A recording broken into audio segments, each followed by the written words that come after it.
Hello बच्चों, नमस्कार। कैसे हैं आप सभी लोग? उम्मीद करता हूं बहुत अच्छे होंगे। तो ये स्पेशली सेशन में लेके आए हूं बच्चों यूपी पुलिस कांस्टेबल वाले बच्चों के लिए, और इसमें हम दो चीजों पर सबसे ज्यादा चर्चा करने वाले हैं। सबसे ज्यादा चर्चा करेंगे बच्चों हम जीके जीएस में 22 क्वेश्चंस कैसे ठीक करें। ये बहुत इंपॉर्टेंट चीज है इस वक्त बच्चों कि आपके पास 10 से 12 दिन बचे हुए हैं और आपको 22 प्लस स्कोर करना ही पड़ेगा हर कंडीशन में। कैसे करोगे वो पूरी स्ट्रेटजी में आपको बताने वाला हूं। कौन कौन से टॉपिक को आपको पढ़ना है, किस किस टॉपिक को आपको कम पढ़ना है, किस किस टॉपिक को आपको ज्यादा पढ़ना है, सारी चीजें मैं आपको बताने वाला हूं बच्चों। और इसके बाद हम चर्चा करेंगे बच्चों कि कट ऑफ क्या जाएगी, ज्यादा जाएगी, कम जाएगी, कितनी जाएगी, कट ऑफ ज्यादा जाएगी या नहीं जाएगी, कितने क्वेश्चंस पे हम माने कि हम सेफ जोन में आ जाएंगे। तो इन सब पर डिटेल में चर्चा करने वाले हैं। तो भैया 10 दिन में आपको जीके जीएस में क्या पढ़ना है, अब ध्यान से सुनिएगा।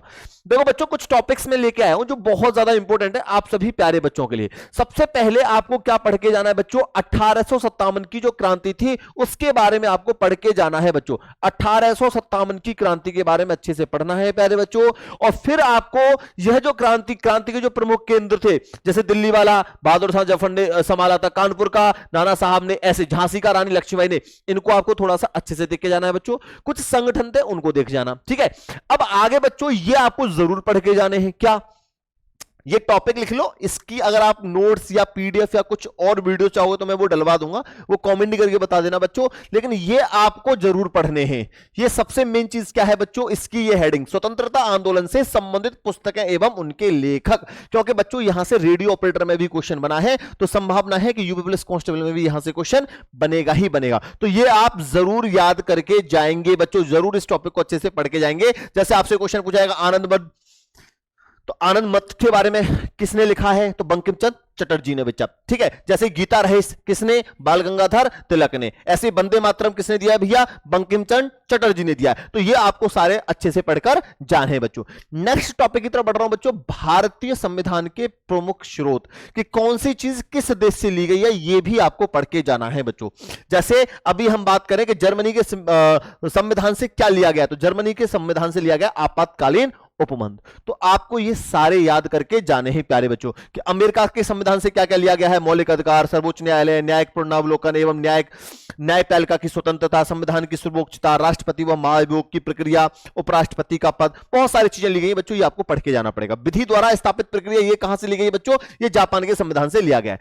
तो ये आपको पढ़कर जाना है, अच्छे से नोट कर लेना अपनी कॉपी में। 10 दिन में हमें ये सारी चीजें अच्छे से पढ़ के जानी है बच्चों। आगे चले, संसद के बारे में अच्छे से पढ़ के जाना बच्चों। संसद से एक क्वेश्चन जरूर पूछा जाएगा, या तो आर्टिकल से पूछ लेंगे या संसद से कुछ भी आपसे पूछा जा सकता है बच्चों। तो लोकसभा को भी थोड़ा सा पढ़ना है आपको, और राज्यसभा को भी पढ़ना है। राज्यसभा में कितने सदस्य होते हैं, 250।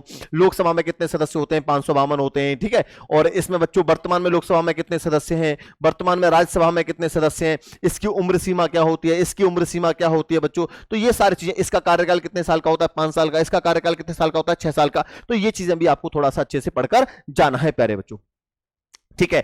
अब एक पॉइंट ये भी बहुत इंपॉर्टेंट है, उपराष्ट्रपति राज्यसभा का क्या होता है, पदेन अध्यक्ष होता है। ये आपको पता होना चाहिए प्यारे बच्चों, ठीक है। आगे चल, वैसे एक अच्छी चीज मैं आपको बता देता हूं, कल मैं आप लोगों के लिए एक मैराथन भी लेके आ रहा हूं, ठीक है। और वो संविधान की होगी, जिसमें संपूर्ण संविधान, संपूर्ण पॉलिटी को मैं आपको पढ़ाने वाला हूं, संपूर्ण पॉलिटी को बच्चों, ठीक है। तो ये 4 से 5 घंटे की क्लास होगी। 4 से 5 घंटे की इस क्लास को देख के चले जाना बच्चा, संवैधानिक क्वेश्चन आपसे गलत नहीं होंगे, ठीक है। कल रात 12 बजे हम स्टार्ट करेंगे। जिसने ये वीडियो बाद में देखी हो रिकॉर्डेड फॉर्म में, तो वो उस वीडियो को जरूर देख लेना। संविधान डालना भाई संजीत सर डालना, या संजीत भी टीटा स्टडी की कहीं ना कहीं वीडियोस में या प्लेलिस्ट में पड़ी होगी, वो वीडियो आप जरूर देख के जाना बच्चों, ठीक है। क्योंकि उसमें मैं सारे इंपॉर्टेंट टॉपिक आपको करवाने वाला हूं प्यारे बच्चों। अच्छा, इसके बाद बच्चों आपको क्या पढ़ के जाना है, भाग जरूर पढ़ के जाना है भैया, कि भाग फर्स्ट में क्या है, भाग 2 में क्या है, भाग 3 में क्या है, भाग 4 में क्या है, भाग 4 क में क्या है, भाग 5 में क्या है। ये सारी चीज अच्छे से पढ़ के आपको जरूर जरूर जानी है।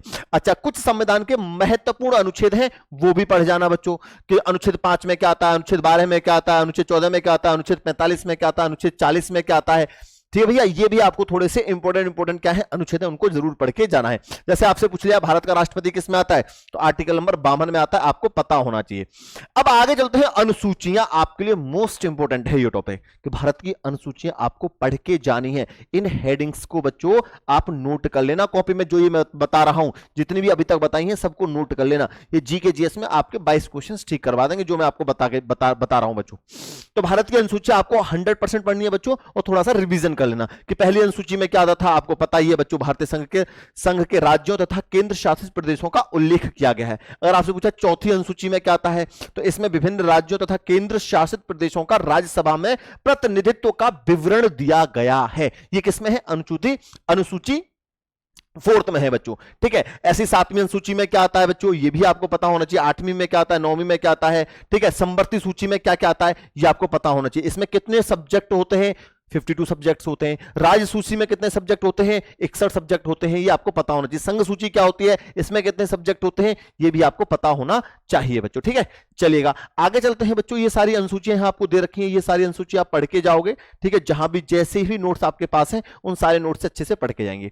एक टॉपिक आता है बच्चों, राज्य के नीति निर्देशक तत्व। ये कौन से आर्टिकल में आता है, ठीक है। और इससे रिलेटेड थोड़ा सा पढ़ लेना, 2 से 3 मिनट में पढ़ लोगे ना, 2 से 3 मिनट की थ्योरी है इसकी छोटी सी, उसको पढ़ लेना तो आपको पता लग जाएगा कि राज्य के नीति निर्देशक सिद्धांत में हमें क्या इंपोर्टेंट पढ़ना है, ये आपको पता ही है बच्चों, ठीक है। चलिएगा आगे चलते हैं बच्चों। आगे नागरिकता के बारे में थोड़ा सा देख जाना बच्चों, भारतीय नागरिकता के बारे में थोड़ा सा देख जाना, ठीक है। राज्य भाषा के बारे में जरूर देख के जाना, ठीक है। या तो हिंदी में आपको एक क्वेश्चन यहां से पक्का मिलेगा राज्य भाषा से रिलेटेड, या तो पॉलिटी या जीके जीएस में एक क्वेश्चन आपको पक्का देखने को मिलेगा। तो क्या पढ़ के जाना है बच्चों, राजभाषा के बारे में जरूर पढ़ के आपको जाना है। राजभाषा, और राजभाषा कौन से भाग में आती है, ये भाग 17 में आती है बच्चों, ठीक है। अनुच्छेद 343 और भाग 17 में राजभाषा आपसे पूछी जाती है प्यारे बच्चों, ठीक है भैया। चलो तो ये भी चीज आपको ऑलमोस्ट क्लियर हो गई है। अब कुछ याद आपको ये भी करने, प्रमुख संविधान संशोधन, ये आपको पढ़ के जाने। प्रमुख संविधान संशोधन ये आपको पढ़ के जाने बच्चों, कि प्रथम संविधान संशोधन हुआ था वो किससे रिलेटेड था, 7वां संविधान संशोधन वो किससे रिलेटेड था, एक 12वां संविधान संशोधन, 14वां, 24वां, 86वां, 31वां संविधान संशोधन, और सबसे इंपॉर्टेंट है 42वां, 35वां और 44वां संविधान संशोधन, सबसे ज्यादा इंपॉर्टेंट है। तो इन पर आप थोड़ा सा गौर देना बच्चों, और इनको थोड़ा सा आप पढ़कर जाओगे ही जाओगे। अच्छा अब देखो कुछ ज्योग्राफी के हैं, जैसे विश्व की प्रमुख नहरें होती हैं तो ये आपको पढ़ के जानी है। कील नहर के बारे में कहां से कहां तक है, केपी नहर कहां से कहां तक है, सुएज नहर कहां से कहां तक है, सू नहर कहां से कहां तक है, पनामा नहर कहां से कहां तक है, महासागर कहां से कहां तक है बच्चों, मैनचेस्टर नहर कहां से कहां तक है। तो ये प्यारे बच्चों आपको पढ़ के जाना है, ठीक है। ये पढ़ के जाना है, नहीं पढ़ पाओ, कोई दिक्कत हो, कोई समस्या हो, नोट्स ना हो, पीडीएफ ना हो, वीडियो नहीं मिल रही हो इनकी, तो मुझे कमेंट बॉक्स में कमेंट करके बता दीजिएगा, मैं ये कंप्लीट करवा दूंगा आपको अच्छे से। अगर है आपके पास तो कोई दिक्कत नहीं है, फिर आप वहां से पढ़ लीजिए, नहीं है तो ये करके जाना है बच्चों। यही चीज आपको 22+ स्कोर जरूर करवाएंगी बच्चों, क्योंकि ये आपको पढ़ रखा होगा लेकिन रिवीजन आपने अच्छे से नहीं करा होगा, मुझे पूरी उम्मीद है, क्योंकि आप रिवीजन नहीं करते हो, कितना भी बोलो आप रिवीजन नहीं करते हो। अभी पूछा जाएगा आपसे कि बताओ अनुसूची 8 में क्या होता था, आपकी हवाइयां ऐसे इधर उधर होने लगेंगी, सोचने लगोगे, तो सारी चीजें टिप्स पर याद होनी चाहिए बच्चों।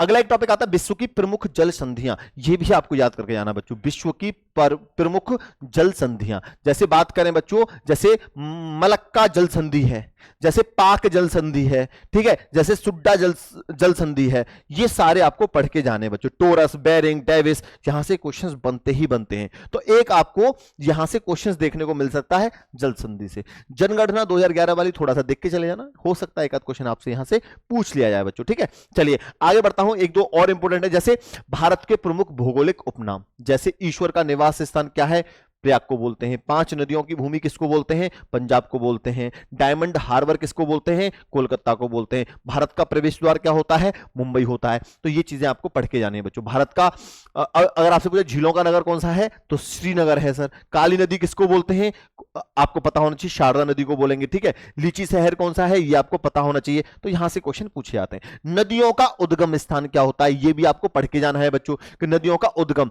सतलज का कहां से है, गंगा का कहां से है, सिंधु का कहां से है, नर्मदा का कहां से है, महानदी का कहां से है, तो ये लूनी कहां से हुई है, सोन कहां से, यमुना कहां से, ये भी आपको पढ़ के जाने हैं प्यारे बच्चों। आगे बढ़ते हैं बच्चों, आगे देखते हैं पंचवर्षीय योजना, जो इकोनॉमिक्स का पोर्शन है, पंचवर्षीय योजना, पहली पंचवर्षीय योजना, दूसरी पंचवर्षीय योजना, तीसरी पंचवर्षीय योजना। तो पंचवर्षीय योजना आपको जरूर पढ़ के जानी है बच्चों, ठीक है। कि पहली पंचवर्षीय योजना किस मॉडल पर आधारित थी, तो हेरोल्ड डॉमर मॉडल पर क्या थी बच्चों, आधारित थी।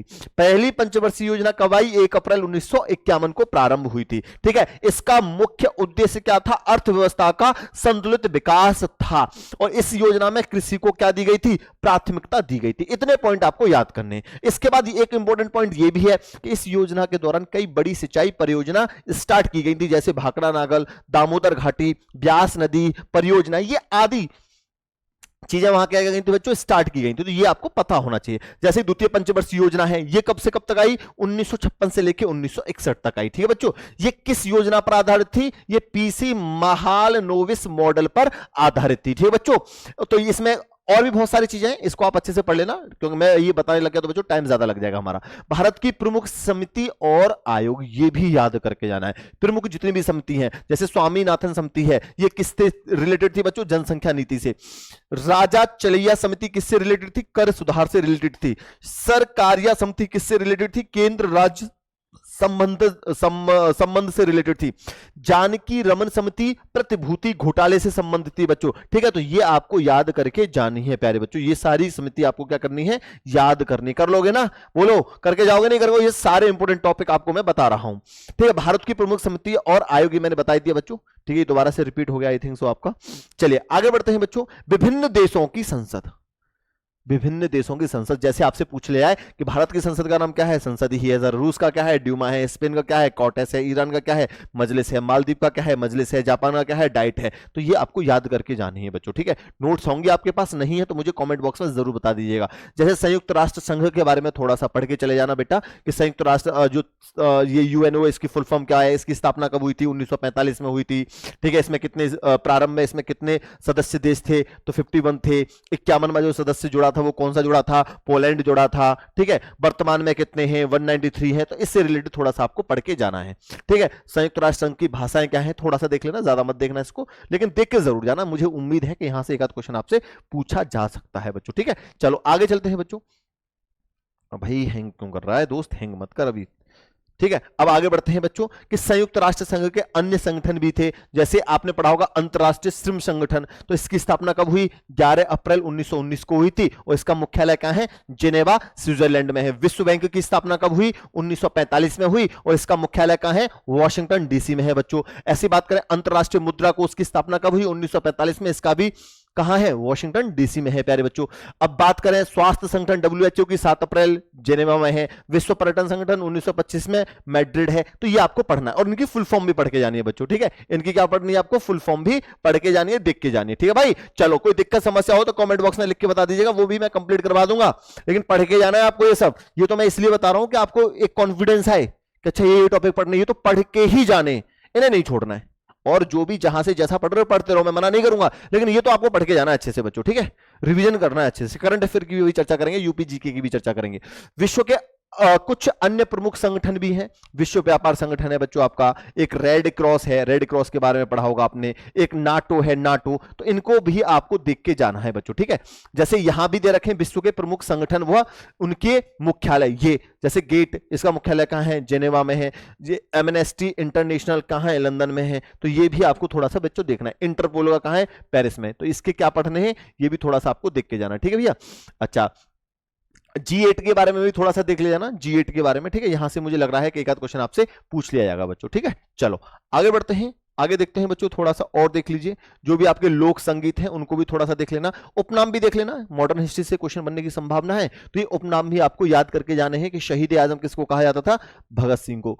अजात शत्रु किसको, राजेंद्र प्रसाद को बच्चों। ठीक है, तो ऐसे ही यहां दे रखें, इनको आप थोड़ा सा पढ़ के चले जाना। लिटिल मास्टर किसको बोलते हैं, सुनील गावस्कर साहब को बोलते हैं बच्चों। ठीक है, तो ये आपको पता होना चाहिए। नेताजी किसको बोलते थे, सुभाष चंद्र बोस को बोलते थे। देश रत्न किसको बोलते थे, राजेंद्र प्रसाद को देश रत्न बोलते थे। विद्रोही कवि किसको बोला जाता है, नजरुल इस्लाम को विद्रोही कवि बोला जाता था बच्चों। तो ये आपको थोड़ा सा पता होना चाहिए। अच्छा, कुछ प्रमुख लेखक और उनकी पुस्तकें हैं, तो ये भी आप देख के जरूर जाना। कुछ प्रमुख लेखक और उनकी पुस्तकें, ये रही उसकी हेडिंग, तो ये भी आप देख के जाएंगे बच्चों। भारत के प्रमुख त्योहार हैं, ये आपको देख के जाना। ओणम कहां का है, पोंगल कहां का है, लोहड़ी कहां का है, पुरी का रथ त्योहार उड़ीसा का है, पुष्कर मेला कहां का, राजस्थान का है। ठीक है, कंश मेला कहां का है, उत्तर प्रदेश का है। पूरम त्योहार किसका है, केरल का है। वैशाखी किसका है बच्चों, पंजाब का है। तो ये आपको याद करके जाने हैं मेरे प्यारे बच्चों। याद कर लोगे ना, कोई दिक्कत समस्या हो तो बताओ, कोई दिक्कत समस्या नहीं है सर, जरूर याद करके जाएंगे भैया। ठीक है, अच्छा ये भी कुछ लोक नृत्य आपको दे रखे, तो लोक नृत्य भी आपको याद करके जाने हैं बच्चों। लोक नृत्य राजस्थान के कौन कौन से थे, जम्मू कश्मीर के, अरुणाचल प्रदेश के, हरियाणा के, पंजाब के, तमिलनाडु के। ये प्रमुख वाद्य यंत्र व उनके वादक, ये जरूर याद कर जाना, देखने को मिल सकता है एक आध क्वेश्चन। प्रमुख वाद्य यंत्र। नहीं तो स्क्रीनशॉट ले लो, नहीं आपको मिले तो इसको भाई जरूर पढ़ के जाना बच्चों इसको, ठीक है। मुझे लग रहा है कि यहां से आपको एक आध क्वेश्चन देखने को मिल जाएगा, ठीक है भैया प्यारे बच्चों। चलो आगे चलते हैं। तो ये मैंने बहुत ऑलमोस्ट आपको बहुत सारी चीजें बताई हैं, इनको तो आपको करके ही जाना है, इसमें एक चीज भी मत छोड़ देना, ठीक है। अगर आपको 20 प्लस 22 प्लस क्वेश्चंस ठीक करने बच्चों, ये होती है कि स्मार्ट स्ट्रेटजी करना, कि आप आप 2 से 3 दिन भी लेके बढ़ जाओगे, 2 से 3 दिन में इन सबका रिवीजन कर दोगे अच्छे से। अब लास्ट की बात और सुन लो, अंतिम समय में आपको एक काम और करना है। क्या करना है? आपको लास्ट 1 साल का करंट अफेयर पढ़ के जाना है। अब वो 1 साल का करंट अफेयर कैसे पढ़ के जाओगे, ये बड़ी दिक्कत समस्या है। तो इसकी ना मैं आपको 2 वीडियो दिलवा दूंगा, 1 वीडियो और 2 वीडियो करंट अफेयर की लास्ट की, वो भी इंपॉर्टेंट टॉपिक से रिलेटेड। ये नहीं कुछ भी पढ़ के जाओगे, इंपॉर्टेंट जिसकी आने की संभावना बहुत ज्यादा हो, तो करंट अफेयर आप वहां से कंप्लीट कर लेना। पूरा 1 साल का करंट अफेयर आपको दिलवा देंगे। प्लस बच्चों आप यूपी जीके को भी थोड़ा थोड़ा ऊपर ऊपर से देख के चले जाना, ज्यादा डीप मत पढ़ना, लेकिन यूपी जीके को वो पढ़ना बेटा जो यूपी जीके से रिलेटेड करंट की जो भी इंपॉर्टेंट न्यूज है उससे रिलेटेड करके आपको यूपी जीके को पढ़ना है। वैसे यूपी जीके की ऑलरेडी हमारे चैनल पर वीडियोस पड़ी हुई है बच्चों, कंप्लीट उन वीडियोस को भी देख लोगे तो उससे भी आपका काम चल जाएगा। अगर आप चाहते हो और डिटेल में यूपी जीके के क्वेश्चंस करवा दिए जाए तो वो भी हम आपको करवा देंगे। बस इतना पढ़ के चले जाओ, आपको दिक्कत समस्या नहीं आएगी बच्चों जीके जीएस में, ठीक है। इतना तो पढ़ के ही जाना है। इसके अलावा जो बच्चा और पढ़ सकता है, अच्छे से पढ़ रहा है, वेरी गुड, ठीक है। सिंधु सभ्यता पढ़ना चाह रहे हो आप, बौद्ध धर्म, जैन धर्म, मुगल काल, ये सब पढ़ना चाहते हो, ठीक है, तो पढ़ लो, अच्छी बात है।